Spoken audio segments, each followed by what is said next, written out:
John, really awesome to have you here. Great to see you. Yeah, I'm excited about having you. Well, Freddie, thanks so much for having me. I love your organization. I always like talking about building great teams, and that's your mission, and I love working with you. Man, that's great. For everyone listening, this is season 2 of Build Your A Team podcast. This season, we're sharpening our focus and our discussions so that our purpose of the podcast is to share how veteran entrepreneurs and business leaders built their exceptional teams, whether it was through strategic analysis, gifted intuition, or was it just pure luck, right? And we're also uploading these on YouTube, so check out the videos there. And today we are talking to John S. Berry, the CEO of Berry Law, a distinguished trial attorney and decorated military veteran. John's exceptional leadership has been recognized and earned him a place among the National Trial Lawyers top 100 trial lawyers in the country. He's also a commissioned infantry officer in the U.S. Army, graduated airborne school and ranger school, and has deployments to Bosnia and Iraq. John concluded his 20-year military career as battalion commander in the Nebraska National Guard, and you are also inducted into the Nebraska National Guard Regional Training Institute Hall of Fame. That's amazing. I like to hear about that. Just real quickly, though, Berry Law, founded in 1965 by his father, and with over 300 years of combined military service, you have served over 10,000 veterans with their back pay awards for a sum of over 300 million, which is amazing. And finally, you're an accomplished author. You just wrote and published Veteran-Led Military Leadership Lessons to help your team survive, thrive, and dominate. Damn, John, what haven't you done here? Well, you know what? I'm older than you, Freddie. I'm 50, so yeah, you got time to catch me. And I think the main thing is just to keep busy, set goals every year. I mean, that's really what I've done. Is I've had goals for the firm. I've had personal goals. And look, like things turn to shit. I have my podcast because it took 3 years to write my book. And as I wrote the book, I realized I wasn't writing what I thought I was writing. What I was really writing was the leadership manual for my firm. I'd like to hear a little bit about why you're in the Regional Training Institute Hall of Fame.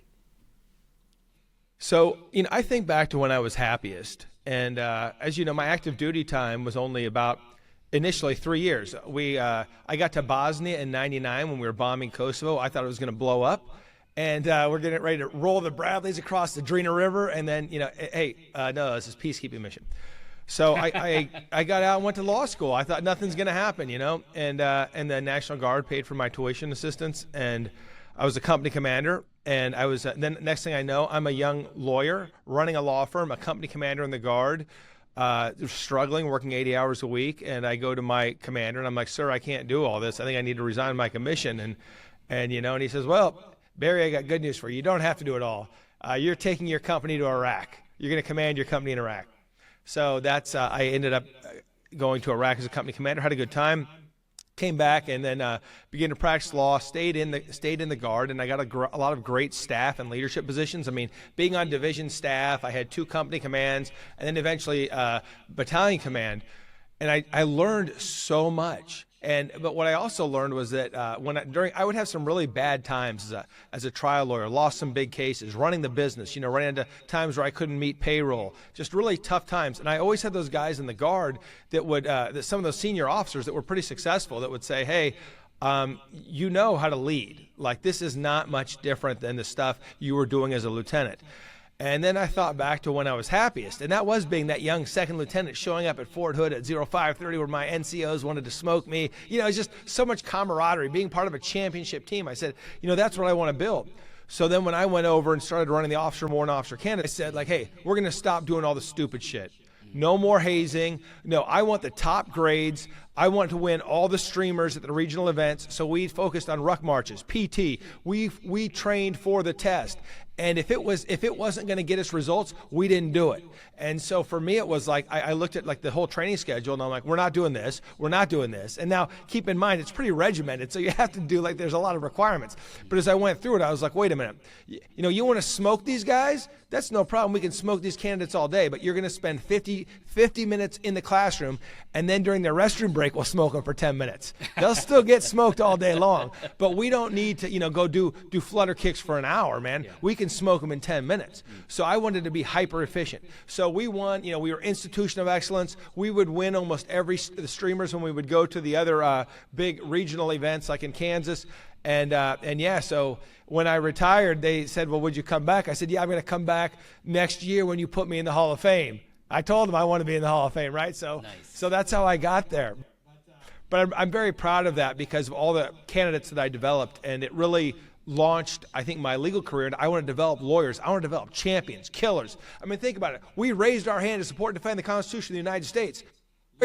Lawyers make a similar oath, but it's one client at a time. So that's kind of how I got there. I really fell in love with developing leaders, and that's helped me grow my firm into what it is today, which is, we're over 150 people. We'll be, with the help of MilSpec, we'll be over 200 by the end of the year. Awesome. Well, for the listeners here, people think of law firms and they don't know the variety of law firms out there. Can you just touch upon what does Berry Law focus on? Yeah, I mean, we're not like your typical dorky transactional lawyers, that sit there and look and want to debate, the finer points of law. We represent people. Right? We represent veterans who have been denied their disability benefits. We represent people who've been in serious car or truck accidents and the insurance companies are not paying them. We represent people who have been falsely accused. So we are lawyers that protect the constitutional rights of individuals. We are the lawyers for veterans. Awesome. Wow. That's said with conviction. You guys, you believe in what you do. Your team believes in what you do. That's a hell of a mission statement. Also, in your book, you've mentioned just the pride of veterans and hiring veterans. You mentioned how veterans are America's greatest resource, right? Just with their innate understanding of leadership, accountability, and high standards, right? And I love that line. How do you incorporate that in your law firm? Yeah, we hire veterans. Okay, we make it a point to get veterans on our leadership team.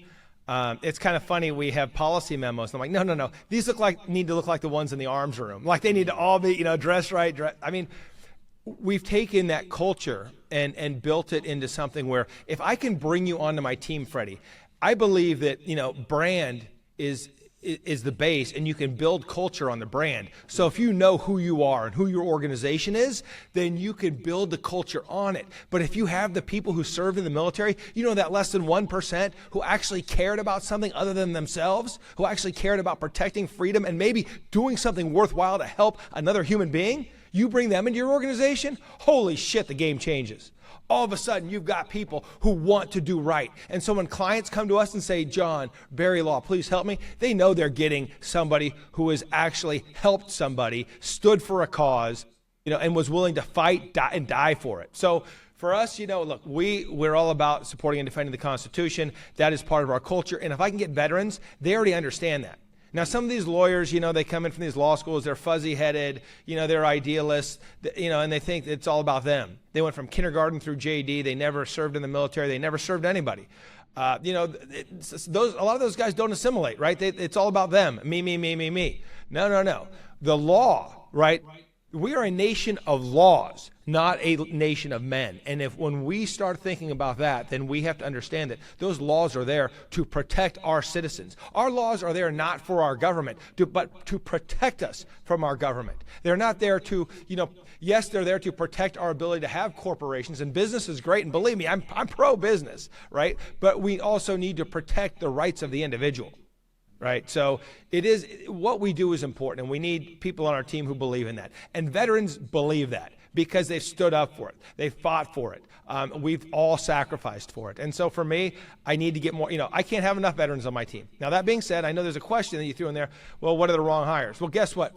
there will always be that shithead E4 that never made E5, that never should have been a sergeant or got busted down. And then, of course, there was that terrible captain, probably a West Pointer, that somehow made major, that never should have been a major, right? So, you can't hire those guys. Not everybody who served in the military is great, but a lot of them are. Yeah, and you take it a step further, and your culture and your organizational structure, you model it after what the military has, the Army has, with platoons and companies and whatnot as well. So you guys live that military culture, you live the values. How does that impact? Obviously, you can't hire all veterans. So how does that impact the non-veterans that you hire and you join the team? Yeah, I mean, I think that people that join the team still have the military affinity. I mean, I have to go back and give a lot of credit to, back in probably 2017, maybe was the first time I met Daniel Alaric, the founder of Grunt Style, former drill sergeant that built this whole military affinity brand. And, he was very kind to me. I was interviewing a attorney in San Antonio, and I said, hey, I want to meet you. He said, come on by. We had beers for lunch. We hung out. And I said, how are you doing all this? What do you use for your counseling forms? Oh, the military counseling forms. Everything was just do. So what happened was Daniel at one point then, after he left the company, he came to work for me as a contractor for 6 months. And we sat down and I said, Daniel, I want to build all these things.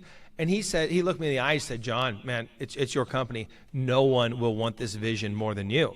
And I'm like, well, so you can't help me? And he's like, well, I can help you. And he said, but you have to understand that no one will want this as much as you. So I hired him to work side by side for about 6 months as a contractor, and we built the culture the way I wanted it. And it was intentional. It was expensive. We didn't get everything that we wanted. It didn't work out exactly how I envisioned it, but it's exceeded my expectations. And so a lot of credit to Daniel Alaric, the founder of Grunt Style, who had been on that journey first to really build that culture. And what we found is, that as I visited Grunt Style, not everybody there was a veteran, but everybody there deeply cared about the veteran community and wanted to help veterans and believed in supporting and defending the Constitution. And I was like, whoa, this is our brand. We're just lawyers. You guys do T-shirts. What's the difference? Sure. So that's when I really started working with him and understanding how important it is to build a culture based on a brand that is, that everybody's going to believe in regardless of where they're from. And here's the thing about the military culture. I'll just tell you this. In our CEO circle group, I ran into this guy. I don't even remember. Anthony, I think his name is Cajas. I'm like, hey, I'm going to be in Chicago. He's like, you got to go to meet the mayor's head of Veterans Affairs. I'm like, the mayor has a head of Veterans Affairs in Chicago? And that guy told me, it's like, hey, only 19% of the veterans in Chicago are getting services. And I said, well, I thought, yeah, hey, we'd love to come out, talk, help, whatever we can. He's like, no, you don't understand. Veterans touch every demographic, right? Every single demographic in the United States, there's a veteran that has served. And now as we're getting older, where are people coming for the leadership in the communities? It used to be the churches. People aren't going to churches as much anymore. It is the veterans who are leading the communities. And so for every demographic out there, there is a veteran who is trained to lead, right? So the whole veteran-led concept. Yes, I want veterans to get all the benefits they earned. I want them to get their health benefits. I want them to get their disability benefits, that they've earned everything. But I want them to step up and start leading this country again, because we're in a leadership deficit right now. I think things are getting better, but we have seen what has happened post COVID, just the sentiment toward the entitlement sentiment. In the military, things are earned. And I want people, we are a meritocracy on my team. I don't care how long you've been on the team, the best players play. We are a championship team. And if you're not good enough anymore to play quarterback, maybe you can play center, or maybe you're going to be on the sideline. But look, when people come to Barry Law, they want to win. And my job is to be a zealous advocate for my clients. And to do that, I got to make sure I got the best players in the best positions. And, everybody in the military understands that. And when we do that, everybody wins. The Constitution wins. America wins, because people's rights are protected. I also met Daniel Alaric a few years ago. But one thing, he was like an E6, right? E5 or Yeah, E6. yeah, he's just a drill sergeant, yeah. And he was a drill sergeant. He built Grunt Style, and I remember him saying there was he used a lot of military, processes and org structures. He's like, oh, teams, I remember him saying teams were 4 to 6 people you had in your team, right, that you can oversee. In the Army, that's how they define it. So he's like, why not do it in the corporate world? Whereas lots of other corporations, they could have like 30 direct reports and it's ineffective. But I remember Daniel Aller saying that this makes a lot of sense. Now I'm putting 2 and 2 together here of where this is formed. Well, John, no doubt, your father was also a vet. He served in the Vietnam War. And he started this firm in 65. So no doubt when you joined, there was some military influence and culture there. But I'm curious, what were you walking into when you joined the firm? And like, who was there? You know, how was the culture at that point? And obviously you've changed and shifted it to what it is now. Can you tell us a little bit about that journey? Yeah, I mean, you know, it's kind of a painful journey because my father was a famous trial lawyer. I mean, he defended the 5th Special Forces in Vietnam. National story, subpoenaed sitting President Richard Nixon, got the case dismissed, tried cases in 24 states. Phenomenal trial lawyer, horrible business person. And so, you know, he was the guy that would command a huge fee, make a lot of money, travel around, and then like, oh, how are we going to make payroll? And then I remember showing up day one and the office manager was like, okay, well, since you get automatic equity in the firm, and my dad had just kind of ousted all of his partners because there were some issues with with them. So all of a sudden my dad has no partners and I'm moving in and there's a few attorneys here and there. And there really wasn't a whole lot of structure. And my dad was like, well, this is a practice. But it's evolved. It's a business now. It's a business and a practice.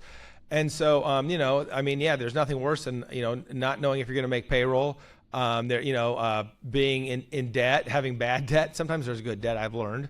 But no, I mean, it was tough. It was stressful. I mean, I'm just trying to learn how to be a lawyer. I'm still a company commander in the Guard. I've got, a 4-month-old daughter at home, and I'm trying to just make everything work. And I'm working, 80 hours a week, and I just feel like a complete failure. I'm like, what happened, man? I was like, I'm an Army Ranger School graduate. I got to play football. I rode the bench at College of William and Mary, but like, I've had all the success, and now like I feel like as a lawyer, like trying to run a law firm, I'm a complete failure. And this isn't who I am. And so it took me a while to really kind of pull my head on my ass, and get some mentorship and say, like, John, like, the skills. And then once I started diving in, I just had to kind of embrace who I was. And I think, one of the things that helped me, where I really started to see the explosion in growth, probably around 2018 when I went to Jerry Spence's Trial Lawyers College. And you go out in the middle of nowhere in Du Bois, Wyoming for 3 weeks, and you don't have cell phone service. And the last day, you go out and you do 2 things. You just go on a hike, like out through the woods, and you come back at the end of the day. You don't talk to anybody, and you answer 2 questions. Who am I? And what am I going to do with the rest of my life? And at that point, I was like, okay, I'm going to build, a 9-figure firm. I'm going to build the biggest veterans law firm in the country. We are also going to do personal injury and criminal defense because we believe, not just in the administrative part of helping veterans, but protecting veterans' rights, those that are falsely accused and those that are being taken advantage of by insurance companies. So I decided that, I was going to fight and I was going to build. But it's not just me, David, against Goliath. I want to become Goliath, right? I want to fight. I want an army. I don't want to go after. What I learned is when I started winning a lot of cases, it was because I had a bigger team and more resources. You want to win wars, you need an army. You can't just show up, and be one dude. You can't be Rambo. You want to win a war, build an army. So that's what I decided to do. So rewind a little bit. You said you went to a 3-week like a boot camp, like for trial attorneys. And they didn't say anything for those 3 weeks? Oh, no, this is, no, just one day. No, they did all sorts of crazy shit. But there's stuff like, every day we'd go on like hikes and stuff. But you would go, the best of the best trial lawyers would be there, and you would have to like embarrass yourself. You have to stand on a picnic table and sing a song. You'd have to, recite poetry, painting. But then you would also then spend all day and all night preparing cases and working on skills like cross-examination, direct examination, voir dire, which is jury selection, opening statements, closing arguments. So we would work with the best of the best, but it was also like getting over any fears you have and really a lot of psychodrama as well to really get you to open up so that the jury can really feel, right? Because people make decisions based on feeling. We think we're rational, but it's all about how we feel. It's true. Well, looking back then, since you were able to, get your head out of your ass and say, I'm going to build this 9-figure law firm that protects veterans, that supports the Constitution, you obviously had to build that army. You had to make a ton of hires. You had to build your generals and make sure that they knew exactly what your expectations were for performance. Looking back at some of your best hires, was it skill or mindset or just something else that made them successful? Yeah, I mean, I think it's a little bit of both, and I'll get into that. But I want to tell you one thing. When I first came up with a vision, I told someone, I said, this is an 8-figure firm. And this was a mentor and coach. He said, no, it's not. You need to be a 9-figure firm, because if you really want to help the veteran community, you need to grow to this size. The size you're growing to won't make a difference. You really want to help veterans, you've got to employ more veterans, you've got to help more veterans, you've got to start a cause. So veteran-led, right? So, but I was playing too small. But so to go back to the hiring decisions, it has always been the people who have encouraged me to play better. Everybody has to be an upgrade, right? So, the first domino that fell was my general counsel. He was a Marine infantry guy that did the funded law program, was the general counsel for the oldest firm in the state of Nebraska, and I had worked with him on cases. I was a worthy adversary. I went against him in some stuff. And his chief litigator had taken a cushy in-house job, and so he came to hire me. And he didn't know much. I mean, they were the oldest. They were one of the biggest firms in Nebraska. And he said, I want you to be, know what I said. And basically they came, I said, bullshit, I'm going to hire you. And he kind of laughed, and I said, no, I don't think you understand. This is how big we are. This is where we're going. This is what we're doing. And I will pay you. You'll make more money here than you will there. And, at first that wasn't true. He took a pay cut, like a 75% pay cut. But it was true. His last year, he made more with me than he did with his big firm. Sure. That's awesome. And he's been a loyal ally. And, I think the sad thing is he was really important to give us some of the infrastructure and things we needed, but he became the rust, the old guy that wants to say no, the crusty guy that wants to slow it down. In some ways he kept me in check and kept me from going off the rails. But as we continued to, I think, grow, it was he was like, man, you're taking some pretty big risks that I would not take.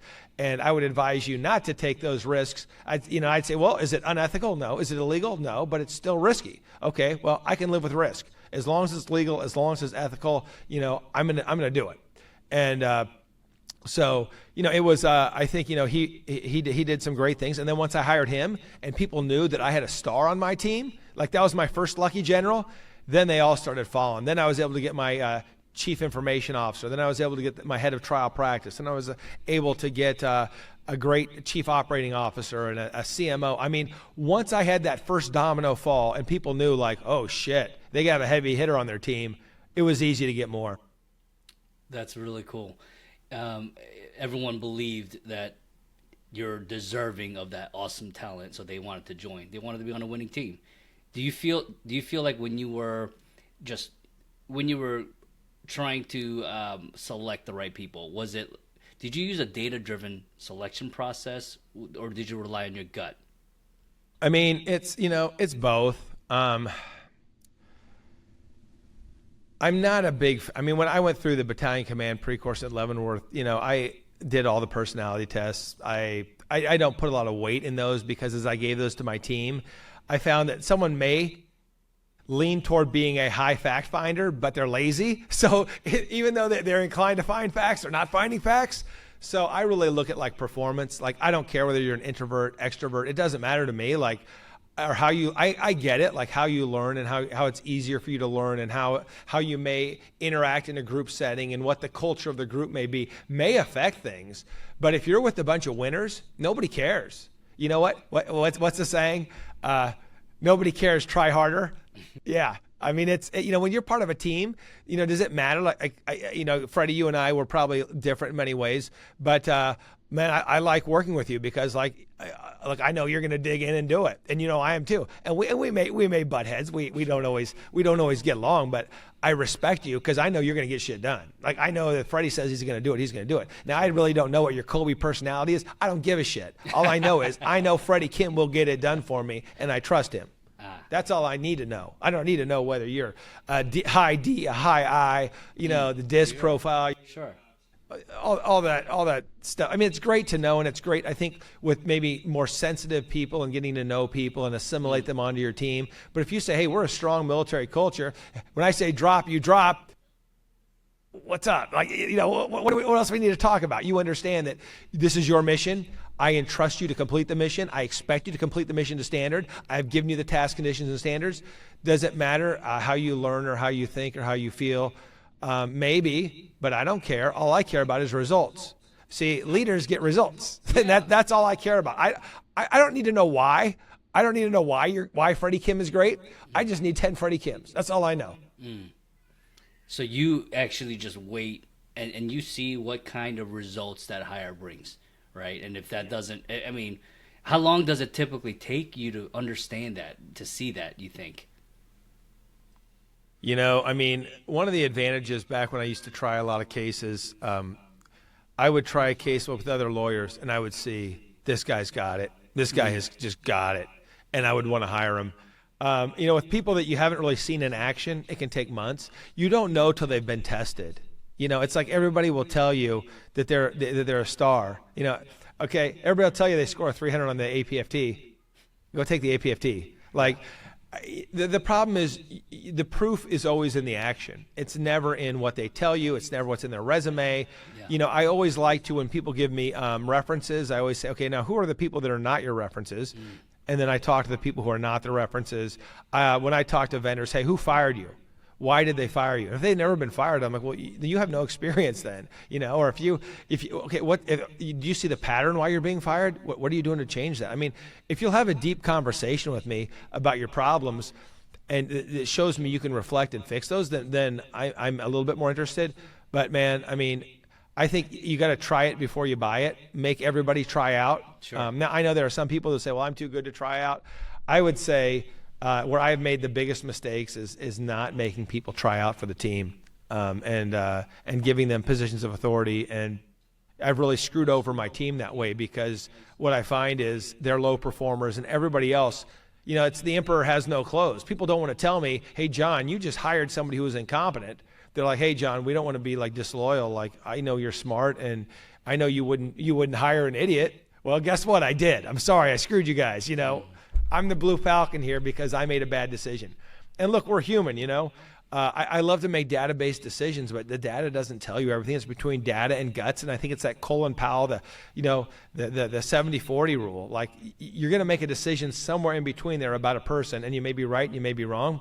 Hey, and you're going to make that your whole life, whether it's your spouse or your, the person that you're going to hire to do a project for you, or that chief operating officer, or that executive assistant. I mean, you're gonna take a risk on somebody, and sometimes you're gonna be right, sometimes you're gonna be wrong. You mentioned the try before you buy. I often recommend that if that's feasible for clients, right? If they're hiring anyone, it's feasible, yeah. What kind of ways have you seen that's worked really well for this try before you buy? Like, what kind of techniques should a business owner think about? Give them a project. Pay them. Hey, next 30 days, I'm going to pay you to do this project. I'm going to grade you on it, and let's see how you do. But yeah, I mean, don't make them do it for free. Pay them, and that way they're going to be willing. You'll get to see their best. I mean, think about it. That's their best effort, right? When they're trying out and they're getting paid, that's going to be their best effort. It's not going to get any better than that. And if you can see the potential there, then I think it's worth moving forward and hiring them. But if there's a friction there, or you see personality issues, or you're going to know it's not going to work. But I would say if you can get someone who's willing to try out, great. I mean, I probably wouldn't try out for anybody. I'd say, look, man, I'm rolling in here. You're going to love me. You're going to hate me. But, and I'm fairly unemployable, right? Like I know how to run what I know how to run, and I would build it my way, and I would not compromise. But I can't hire somebody like that. There can be only one, and if we're going to have a team of champions, that leadership team has to be strong. It can't be fractured. And so I want someone who will say, yeah, I'm humble enough to try out, not because I don't think I can do it, but I'm humble enough to try out because I want to show your team that I am willing to do what it takes to be a part of this team, and I'm not too good to prove myself. Would you consider that, the lack of humility if they don't want to try out? Would you consider that a red flag? I don't know. Like Elon Musk wants to work for me. It's cool, bro. You don't have to try out. You're in. Fair. Right. It depends. Right. Right. So from your career of hiring talent and building this badass team of like a superstar A team, please share with us some of the failures you've had and what kind of red flags like you were able to identify that other business leaders can learn from. Yeah, anybody that's scared of metrics, don't hire them. Anybody that's afraid of accountability, anybody that doesn't want to know, anybody that says, well, I don't think we should be John, I don't like the scoreboards you have that show people's data, that show who's winning in your leaderboards. Okay, you're a loser. Goodbye. I don't like anybody, where I've made mistakes is somebody has been doing something for 10 years and they've been mediocre and they say, we want to come, I want to get better, I want to work with you. Guess what? You've been doing it for 10 years, you suck, you will continue to suck, I can't fix you, you're mediocre. You will always be mediocre. You don't have what it takes. And I've believed in myself too much. Oh, no, this person's average. They just haven't had the right mentorship. They haven't been challenged. They haven't had the right leadership. No, I made that mistake so many times. I've also brought people who didn't believe in the mission or weren't fully bought in. They may have been great lawyers, but they didn't believe in our mission, or they were not really accustomed. They came from the public sector, and so they didn't really understand that there's a financial piece to this, that we have to to be able to provide the best services for our clients. We need the best tools, technologies. Companies have to be profitable, and if they're not profitable, they're dying. And so, we had people who thought that we shouldn't charge clients money to do work. And it was like, well, okay, but that's not how the world works. And sometimes people who have come from, nonprofits or public sector, and they're just financially illiterate, and they don't want to learn, and you can show them, and we can have our CFO teach them, basic, and they don't want to know it. It's like they're just willfully blind to what's going on. And so I've hired people like that I think were brilliant legal minds, great people, great integrity, great ethics, but they just didn't buy in, and they just didn't understand how the private sector worked. They never really wanted to. And then I've hired people that I think were brilliant minds. Some lawyers are absolutely brilliant, but socially should be kept away from people who were, they were just brilliant writers, brilliant thinkers, but socially, they were destructive and toxic to the team and to clients, and we couldn't have them around people. And sometimes it would be like, okay, go work remote, and you can do some document review, and you can generate, write briefs and stuff. You're a great lawyer, but your interpersonal skills are atrocious, and I'm not here to fix what you're weak at. If you want to work on yourself and get better, great, but I want to exploit your strengths so that I can make you financially successful. You can make my team successful. You can make my clients successful. I want you to be successful, but I'm not here to work on your weaknesses. I'm here to make you even better. That's my job, is to take the best people, make them even better. And every time I've tried to find someone and fix a weakness, I have always failed. Where I have tried to build on strengths is where I have succeeded. I think that's an awesome point there. So in the military, I often said that us, veterans, typically as service members, we suck at hiring because we never were taught how to hire, right? We never were taught to hire. We don't know that how to recruit. We were always dealing with what was given to us, our team, our companies, our battalions, and saying, make it better. So obviously during that process, we would oftentimes like look at strengths and weaknesses and work out ways to improve weaknesses. And I think a lot of our time was dedicated to that. But you're saying the opposite. You're saying don't even worry about that. You're saying focus on improve the strengths of those key leaders, key players, just so that they can perform better. Is that right? Absolutely. And I think, we had to have the well-rounded soldier, right? So if you think about this, right, I mean, APFT requirement, height and weight requirement. I mean, I had my gunner was the top Bradley gunner in the battalion. He won the ARCOM, but they took it away because he tested hot for weed. My argument was, look, he's high and he beat the entire battalion. Like, give the guy a break now. But, so there's stuff like that. But like now in the civilian world, in the military world, you'd say, okay, like, this person is, I don't know, they don't meet height and weight. Okay. Like they don't meet height and weight. Okay. They're not a PT stud, but they may be a brilliant strategist, maybe brilliant at IT. Like, I'm not here like tell them like to like cut carbs and you need to get in shape. Like, give them another cheeseburger. Get them to like let this person do what they're doing well. Make them comfortable. Make them happy so they can produce. Like, they don't have to AR 670-1 and all that nonsense. Like, it doesn't matter. Look like a professional. Be a professional. But in today's work environment where a lot of it is remote, you don't judge people based on how they look anymore like you do in the military. Like, how's your uniform? Do you meet height and weight? No, it's like, how do you perform? Show me your work product. I don't care, if you, live in the basement and your fingers are stained from Cheetos, and playing PlayStation all day. If you can do the job and do it well, man, that's all that matters. So I think the military kind of screwed us up in that we had to think that everybody had to, look a certain way. If you didn't have the high and tight haircut, the polished boots, like you were a failure. But in the civilian world, it doesn't work that way. It's like, I really don't care about that stuff. Now, that being said, you come to my firm and you are client facing, you will wear a suit.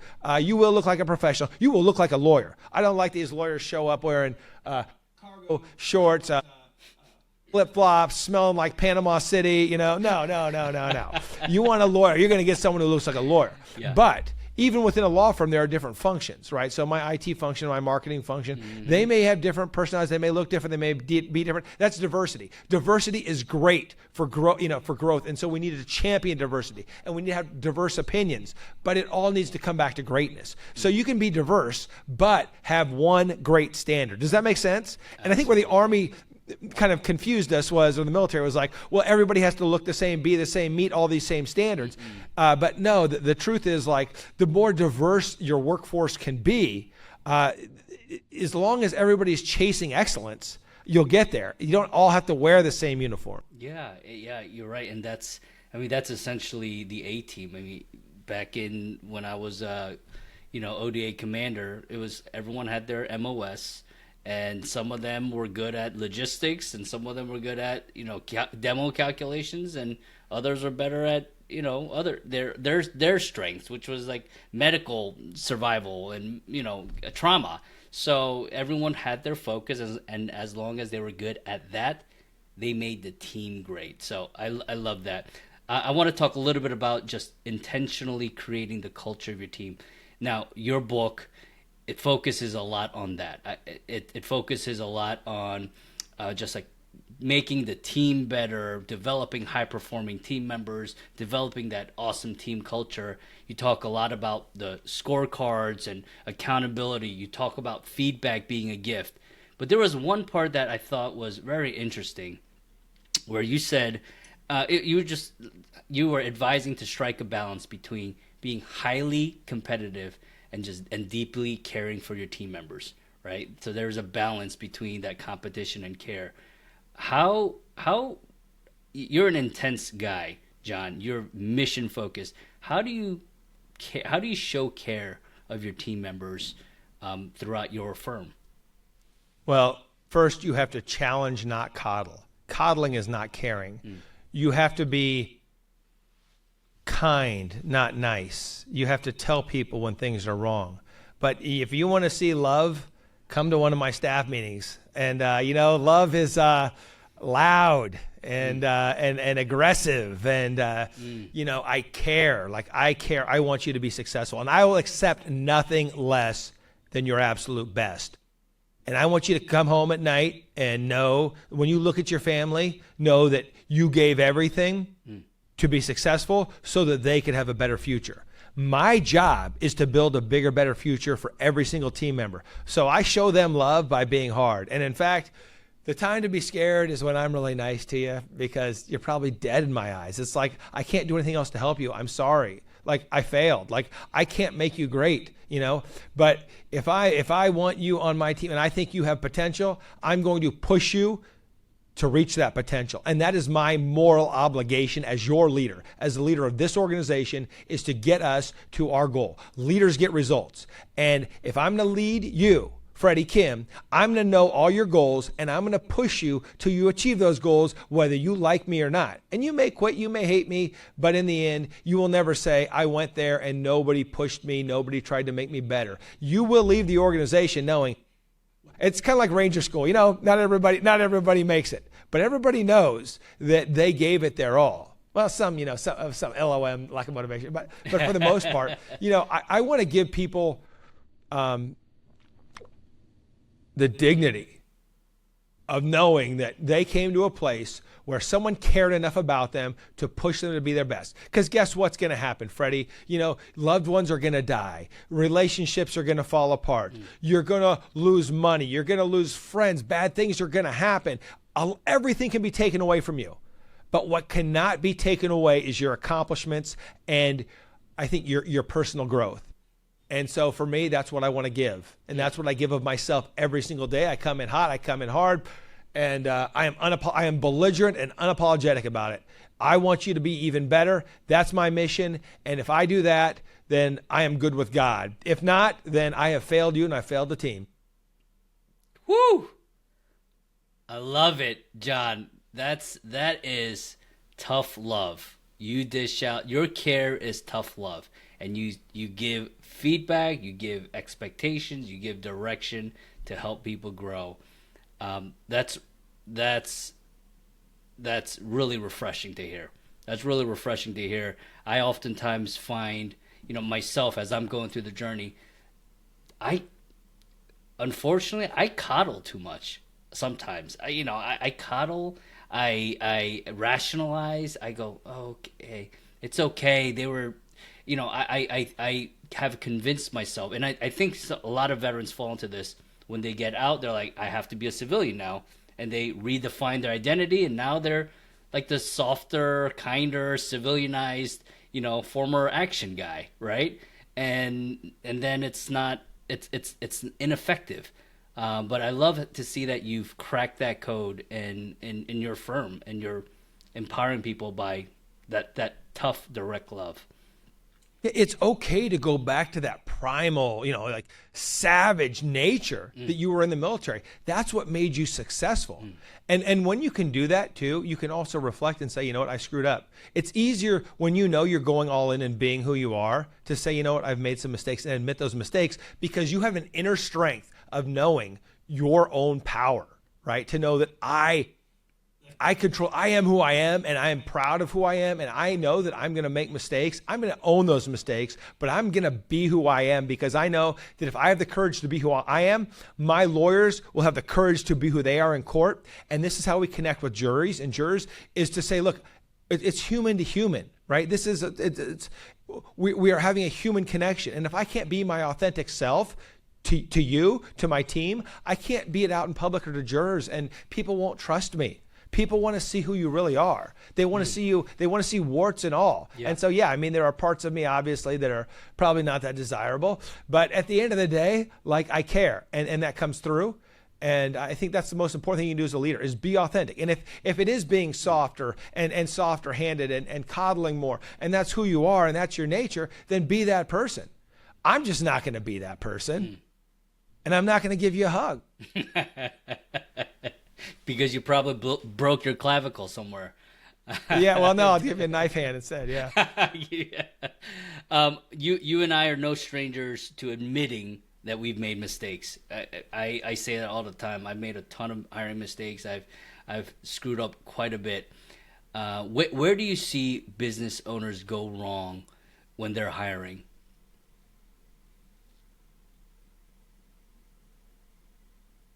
It's contrary to what you're going to tell everybody.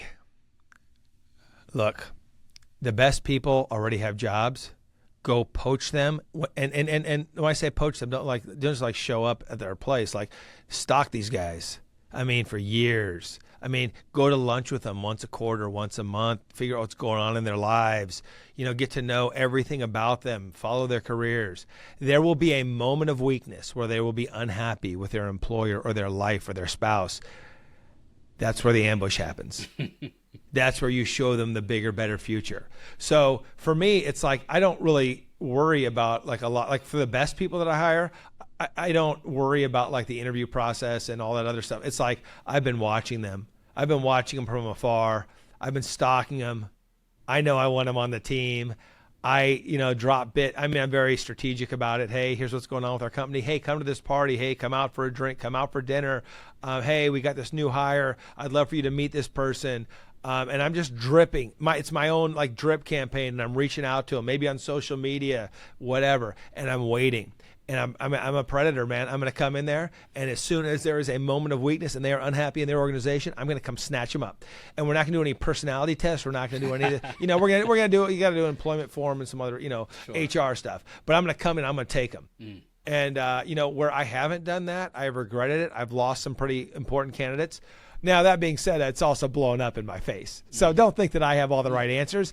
But I would say, like, when you know who you know, right? Like, I'm waiting for Freddie Kim to have a bad day. I'm just going to hire Freddie Kim. I'm waiting for some bad shit. I'm like watching you every day, checking your feed. I got, but I think that's really important, is that if you need to know who you want, who's on your A team, who are those lucky generals that you want to hire, those proven leaders that you want to have, that dream team, man. It's just like, like when Tom Brady went to the Buccaneers, right? Like all of a sudden, Buccaneers suck. They get Brady, they win the Super Bowl because he has his team. He's bringing those people with him. You need to know who those people are and be watching them and waiting for that opportunity. And when it comes, get them. I think where I have screwed up the most is hiring late. Oh shit, we were supposed to hire that person last quarter. We need this function. Just put a body in there. That's the worst thing you can do. And I have really screwed up when I've hired late. So hire early and fire early. I've held on to people too long, and they know they're not a fit. The team knows they're not a fit. And it's not a sin to hire the wrong person. It's a sin to keep the wrong person, especially after everybody knows it. And it's amazing how things will start to trickle out, and you'll hear that, like, it's usually a lot worse than you thought. But yeah, I think going in hard and early and hiring people that I know has been I think the best results. I think the worst results have been waiting too long to fill the position, and it's like, okay, what's left over? It's like the draft, right? Like, when you're a kid on the playground and you're like, okay, great. I got the kid who can't run, and then I got the kid, who the kid with the glasses who can't catch. Who am I going to draft, right? It's like I just need a body. Like, you can't do that. Tell me why in the past you've waited too long to fill a position. I don't know, maybe fear, maybe indecisiveness, maybe laziness. I don't know. I had trials going on. I had more important things to do. Or maybe I thought somebody else was going to take care of it. I abdicated instead of delegated the hiring. Man, let's see. How else did I screw this up? So this is, but you've learned that is the ultimate kind of, maybe if not the first one, that's a second ultimate sin in hiring, to not hire on time, right? Yeah, just hire the wrong person. Just do that. At least you've made progress. Hire the wrong person is better than hiring nobody for 3 months and then hiring the wrong person. Hire the wrong person right away, figure that shit out, fire them, and then hire the right person. But you don't know until you do, right? Well, as Bruce Lee, to know and not to do is to not know. And so if you don't just, like, at some point you just got to start hiring. And you'll refine the process, you'll get better at it. You need to train your team on how to hire. We do law clerk interviews and stuff like that to go to law schools. I mean, they need to know how to interview, how to hire. Like, you can't do it all on yourself. At some point, right, it's like we're going to have 200 people. Like, I can't interview everybody. I can't make hiring decisions on everybody. So my team has to be trained as well. I have to trust them. And they're going to make mistakes. They're going to hire the wrong people. And it's a constant churn, man, because also as we get better, the person who was good enough last year is not going to be good enough in 2026. We're getting better. We're scaling up. And we're not just increasing our numbers, we're increasing our skill sets and then the quality of people that we're hiring. So, I mean, it's just, you're always moving up, always higher up. The question I always ask is this person an improvement? If not, don't hire them. I love what you said about always be recruiting, like always have your drip campaign out, always be looking, always be just assessing the market, right, for talent. Aside from that golden nugget you shared with us, do you have other kind of non-traditional hiring tactics or strategies that's worked for you? I mean, LinkedIn, there's a lot of garbage on there now, like crap, but I'm just telling you, like, there's a lot of great ways to reach out and find people. Go to conferences, meet people. It's amazing how many people I run into that there's one guy, we didn't hire him. I was so mad. I was at a dinner in Miami and he was there. He's like, you know what? I interviewed with you guys, but because you wanted this, you didn't hire me. I'm like, oh man, he would have been perfect, but hey, I stay in touch with him. Hey, like, it's so great to meet you. Let's stay in touch, because I'm still going to look for that moment of weakness when he needs something more in life, and hopefully I can give it to him. But yeah, I think the strategy is just get out there, be out there, let people know who you are, right? Like if I know who Freddie Kim is and I like Freddie Kim, then I'm going to work with Freddie Kim. But if I don't know who this guy is, I don't know, just some shy guy sitting there in the corner, whatever. Like I don't know. Like, I mean, have a meal, I did an interview with Keith Ferrazzi, never eat alone, right? And it's fascinating. Like, why ever miss an opportunity to network? Look, they can refer clients to you. They may become potential employees, but it doesn't matter. And I finally say this: have a strong alumni group. How someone leaves your organization says a lot about your organization. When they leave, let them leave with dignity and respect. Let them leave alumni champions of your firm. I mean, I get so many referrals from former, not just veteran clients, but also potential team members from people who have been on our team who said, it was great. And I've had people leave the team and come back, leave the team for a bigger, better opportunity that I couldn't provide. Then we grow. And look, I never hold it against people. One of my COOs, he got to be the CEO of a 100-attorney firm. I couldn't give him that. I couldn't give him my job. It was a bigger firm. It's a 300-person, 100-attorney firm in Texas.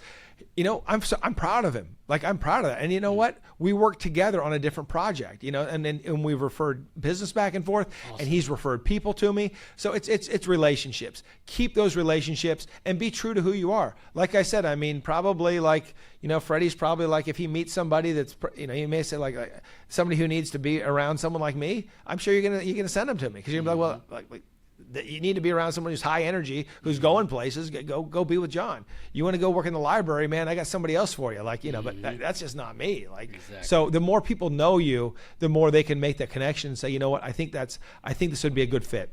So I just get out there, go to conferences, get to know people, follow up with people, and send out cold emails. Don't ever be afraid to be rejected. Don't ever, like, I sent out a text message to a guy. I want to get to North Carolina pretty soon.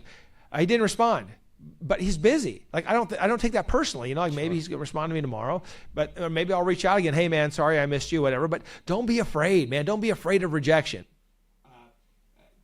Take the no's, and that's like sales. I think there's a book called 100 No's a Day. Just like get 100 no's a day. Don't be afraid of rejection. People saying no. It's not about you. It's about them. Okay. So don't be afraid. Ask. If you want anything in life, ask for it, but especially talent. Ask for it. Most people will be honored. Even if they say no, Freddie, that's not what I'm looking for, but I'd be like, wow, I really appreciate that you thought of me. And when this whole, the election, a bunch of people call me, hey, would you want this government? I don't want a government job. Well, we would think you would be great in this position and in politics. I don't want to get into politics. I'm not doing any of that stuff. But I'm honored that people would ask me and think of me, hey, would you sit on this board? I'm like, no, I don't sit on boards anymore. But thank you. I'm honored that you would ask. So, like, I only do what I want to do. But that doesn't mean that I'm not honored and flattered. And that doesn't mean that I don't want to reciprocate and give that person an opportunity in the future. Same. That's awesome. I also am honored, when people think of you. You're right. And you nailed it.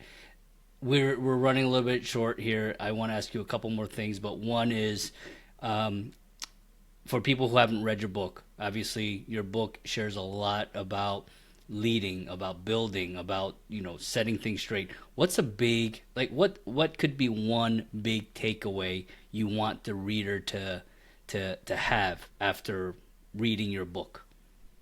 Look, if you're a veteran, you already know how to do this stuff. You already know how to lead the civilian world better than most civilians. So take your skills, go out and do something. Build a better community, right? The veteran community, the future of America rests on the leadership of the veteran community, real proven leaders. Do what you need to do to get yourself straight, whether that's getting your VA disability benefits, getting help. If you have challenges, you need to take care of your challenges. But once you've hit that homeostasis where it's like, okay, things are good in my life, you have a moral obligation. You've been trained as a member of the United States military. You have leadership abilities that less than 1% of America has. Like, go out there and build a better future and go out and be a hero to your fellow Americans. John, this has been awesome. My last question is just, what did I not ask you that I should have, right? Is there anything that's lingering on your mind? It's been an awesome, 45 minutes, I don't know, an hour here together. Yeah, first of all, Veteran Led is coming out on audiobook, and it's read by, what's his name? Sean Pratt, who read Tim Grover's Relentless, my favorite book, Relentless by Tim Grover, Jordan's coach. So I had him do the audiobook, so it's pretty good. That's a badass book. So I'm excited about that, just to hear it in his voice and not my voice.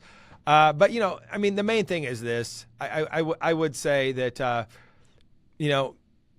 the thing about veteran led and being a veteran is the relationships you had in the military. You serve with some of the best people. Keep those relationships strong, but also use those as a model for the relationships in your life and the people you want in your life and the people you want on your team. And you will live a very rich and rewarding life. So if you served, the greatest gift you will get is the team and understanding that you were part of a championship team and that you can always be part of a championship team. It's your choice.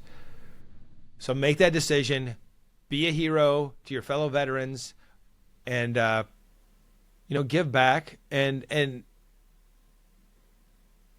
be grateful. Be grateful that you had the opportunity to serve, and that you have a huge network of fellow veterans who want to help you. Never forget that is your greatest resource.